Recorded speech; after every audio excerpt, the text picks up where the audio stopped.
Pastikan bahwa tim redaksi ini tadi memilih sebuah tema dalam rangka Hari Kebebasan Sedunia adalah terkait dengan pemulihan ekonomi pasar bebas.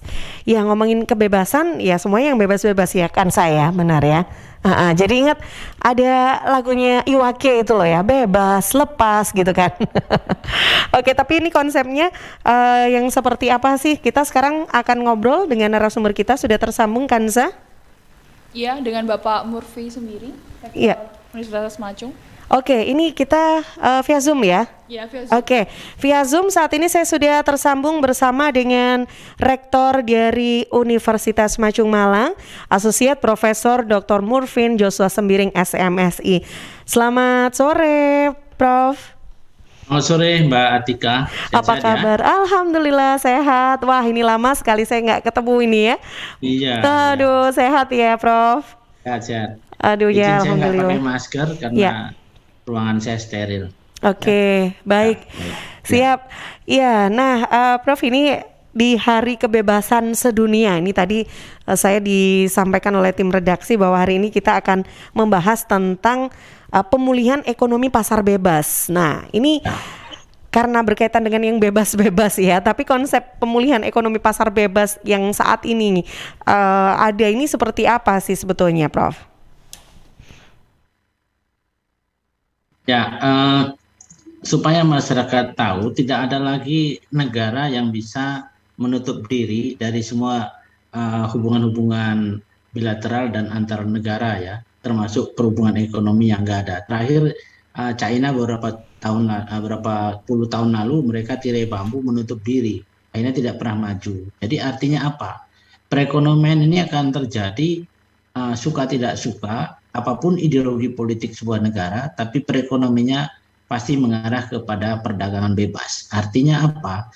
Diberikan kebebasan, tinggal segmentasi pasarnya ada atau tidak, dan laku nggak barangnya di negara tertentu kan gitu ya. Nah sehingga orang mulai bicara bagaimana bagaimana penciptaan ekonomi global yang bisa secara inklusif dipulihkan secara bersama. Tidak ada negara yang tertinggal. Itu sekarang happy dunia ekonomi global ini, sehingga kebebasan itu benar-benar dimanfaatkan untuk pemerataan ekonomi di tingkat dunia.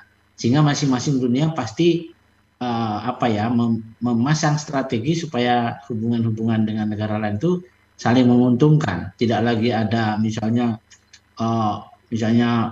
Amerika misalnya membuat barrier dengan produksi Indonesia, diberi kota misalnya nggak boleh lebih sekian tekstilnya masuk dan sebagainya. Sebaliknya juga kita juga melakukan hambatan terhadap produksi dari Amerika, sudah nggak zamannya lagi gitu. Iya, sekarang sudah tidak ada sistem aturan-aturan yang membatasi lah ya, begitu ya, Prof? Ya. Oke, nah tapi melihat dari tadi sempat dijelaskan bahwa sebetulnya ini adalah pemerataan ekonomi secara global begitu ya, dunia begitu. Nah, sedangkan kalau ngomongin tentang kebebasan dalam konteks globalisasi ini kan situasinya kan masih bagaimana ya? Kita masih dihadapkan dengan kondisi yang seperti contohnya nih kemarin sudah mulai bisa dibuka untuk Indonesia ini warganya sudah bisa umroh nih misalkan ke luar negeri begitu, tapi kan sistemnya ternyata berubah lagi karena kondisinya ternyata masih ada yang namanya COVID dengan mungkin varian-varian yang lain yang menyebabkan aturan berubah lagi gitu, Prof. Nah, kondisi-kondisi yang seperti ini dan dampak pada ekonomi secara global itu seperti apa nantinya begitu, Prof? Jadi memang hampir semua dunia menyadari bahwa hambatan ekonomi global dengan pemulihan berkelanjutan ini, hambatannya adalah soal kecepatan vaksinasi. Beruntung di Indonesia ini bagus sekali jumlah coverage vaksinasinya. Ada negara lain masih buntu sehingga kembali lagi close kan negara itu. Kedua juga dukungan finansial dan moneter. Sekarang ini kan di G20 kemarin kan diminta disetujui supaya ada keterbukaan masing-masing negara tentang sistem perpajakannya, tentang sistem moneternya.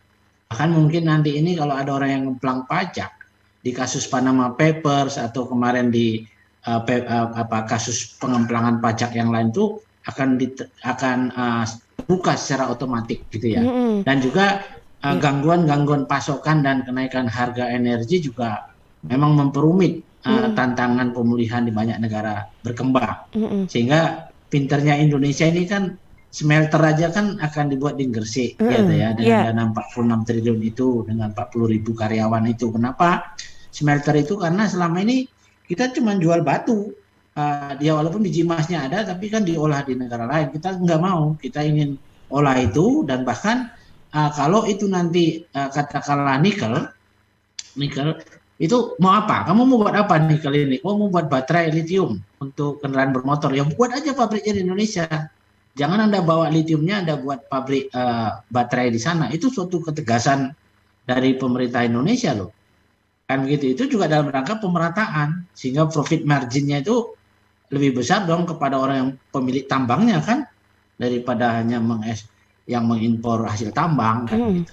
Tapi berarti kalau ngomongin tentang perdagangan bebasnya kembali, Prof, dampak positifnya apa sebetulnya? Ya, dampak positifnya masing-masing negara harus tahu diri di mana dia punya keunggulan yang tidak dimiliki oleh negara lain kan gitu ya. Nah, kan nanti akan terjadi apa yang prinsip-prinsip yang sering saya katakan, tidak lagi eranya kita fight di dunia ini dengan perekonomiannya di blue ocean, di red ocean. Red ocean itu kan penuh dengan persaingan. Ya, itu dia, Itu Prof. misalnya diberikan teknologi kereta api cepatnya, tapi you harus tergantung teknologi dan saya ya. Kalau ada rusak sedikit, you harus panggil expert saya. Itu kan menciptakan ketergantungan. Harusnya dididik dulu orang Indonesia sehingga nanti kereta api cepat entah dari Cina, entah dari Jepang nanti jadi, yang Jakarta, Surabaya, maintenance dan sebagainya udah bisa orang kita kan gitu. Transfer teknologi itu. Nah ini nih yang dikembangkan sekarang ini. Oke, tapi mampu nggak sih untuk masyarakat Indonesia itu untuk bisa mengejar gitu, Prof, supaya tidak tertinggal dengan masyarakat negara lain ini yang sudah mungkin bisa bergeraknya itu bisa cepat gitu, Prof? Ya, Seperti memang China, seperti itu? ya kesadaran itu kan kadang-kadang ada keterlambatan siuman atau sadarnya bangsa kita untuk melek gitu ya. Dan juga regulasi kita tidak terlalu memaksa, sehingga kan ada teori mengatakan sebuah masyarakat yang sulit sadar harus disadarkan lewat regulasi, lewat kepastian, lewat ketegasan hukum gitu kan, lewat ketegasan aturan. Nah, saya kan agak sering lah ya ke beberapa kota di China, itu kita akan terkaget-kaget 6 bulan sebelumnya kita ke sana, berikutnya kita ke sana udah kayak hutan gedung yang modern. Jadi kayak apartemen, kayak hotel itu kayak nanam pohon aja dia. Cepat sekali. Ya. Standarnya itu cepat sekali. Kemarin belum ada, itu jalan layang sudah ada, mall yang begitu mewah sudah ada. Yang kadang-kadang kita juga heran, mereka sudah punya SOP kerja, mau buruh kasarnya, buruh tenaga ahlinya itu sudah terstandar semua. Dan itu mereka punya power untuk mengingatkan ke masyarakatnya bahwa harus begini kerja keras gitu loh. Tidak lagi bicara soal kelemahan negara lain, tidak bicara lagi soal kelemahan sesama suku, sesama agama. Itu udah mereka nggak bahas itu gitu. Kita kan masih di situ. Oke. Jadi ini memang benar-benar harus sudah disiapkan, meskipun sebetulnya kan ini sudah keterbukaan dalam hal pasar atau perdagangan antar negara kan sudah lama sebetulnya ya, Prof ya. Tapi ini kembali memang yang menjadi tantangan adalah strategi gitu yang harus benar-benar disiapkan oleh Indonesia, baik dari hal SDM ya, masyarakat ya begitu, ada juga produk-produknya yang untuk bisa meningkatkan perekonomian bangsa gitu kan, Prof. Nah terakhir ini Prof, karena memang ternyata ini saya cuma dikasih waktu 15 menit ngobrol sama Prof. Prof Jaseni. Ya, nanti mungkin lain waktu kita bisa lebih panjang lagi untuk ngobrol tentang ini, Prof. Nah, ini terakhir mungkin dari pembahasan kita sore ini terkait dengan kebebasan pasar ya, terkait perekonomian ini, apa yang kembali perlu ditekankan dan ini bisa benar-benar diimplementasikan juga begitu oleh masyarakat tanpa harus menunggu biasanya kan kalau pemerintah harus ditegur dulu oleh pemerintah, diarahkan begitu, tapi dari kesadaran masing-masing orang gitu, Prof. Silakan.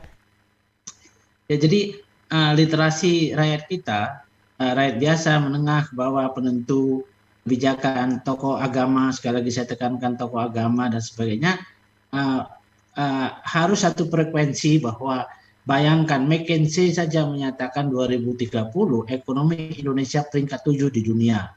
Lalu Indonesia sendiri mencanangkan tahun 2045 kita peringkat 5 besar ekonomi dunia, dan saya melihat tanda-tanda kebijakannya sudah arahnya ke sana. Oleh sebab itu janganlah ada hambatan-hambatan, orang Jawa bilang yang boten-boten, yang enggak. Hindarilah, misalnya, oh ini investor Cina masuk, nanti komunis masuk. Itu kan pola-pola pikir yang sangat terbelakang gitu ya. Untuk apa dibicarakan itu? Bahkan dari Israel pun kalau memang ideologi kita nggak sama misalnya, atau kita nggak ada hubungan diplomatik, kita curi ilmunya. Kenapa bisa padang pasir bisa ekspor tanaman, ekspor buah-buahan, ekspor ekspor sayur-sayuran. Ini yang membuat kita sering terhambat begitu ya, karena literasi kita kurang gitu ya. Kalau Kiai Haji Miftahul bilang ya, kopinya kurang kental, tidurnya kurang malam, jalannya kurang jauh gitu. Iya. Oke, Begitu ya. baik, siap Cukup ya. Prof. Oke, luar biasa. Ini penutupannya, jadi apalagi suasananya mendung kayak gini ya. Ini diingatkan sama kopi dan lain-lain ini, Prof. Oke, baik, terima kasih banyak, Prof. Semiring. Ngopi nih. Nah itu dia. Oke, Prof, terima kasih banyak. Nanti kita mudah-mudahan ada segmen waktu khusus nih untuk ngobrol lebih dalam lagi tentang hal ini, luar biasa. Baik, salam sehat selalu untuk Prof. Murfin. Sampai jumpa lagi. Selamat sore. Ya, baik. Sahabat, perbincangan singkat kita bersama Rektor Universitas Macung Malang, Asosiat Profesor Dr. Murfin Joshua Sembiring, SEMSI, terkait dengan peringatan Hari Kebebasan Sedunia dalam rangka pemulihan ekonomi pasar bebas.